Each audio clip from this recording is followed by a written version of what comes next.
Patay ang isang rider ng motorsiklo matapos sumalpok sa kasalubong na van sa Nasugbu, Batangas. Tutukan yan sa report ni Denise Abante.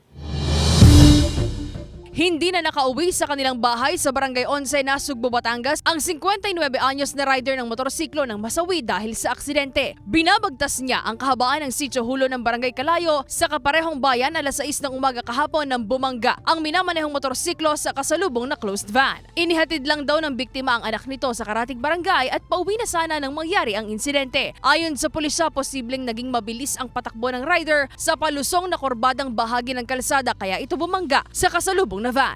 Siguro nagmamadali pero nawalan siya ng kontrol. Kung pagbabasihan po yung tama nung motor tsaka nung kabanggaan niya, talaga pong may kabalisan ang pagpapatakbo niya. Nagtamo ang biktima ng malubhang pinsala sa ulo at kaliwang paa na kaagad isinugod sa ospital, ngunit idineklarang dead on arrival ng doktor. Wala namang tinamong sugat ang driver ng van na kasalukuyang nasa kustodiya ng pulisya. Sinubmit naman nung naka-4 wheels ang kanyang sarili dito sa police station. Then hinintay na lang namin yung pamilya nung nakamotor. Decididong maghabla pa rin yung pamilya. Sinusubukan pa ng GMA Regional TV, Balitang Southern Tagalog, na makuhanan ng pahayag ang pamilya ng rider at driver ng van hinggil sa pangyayari.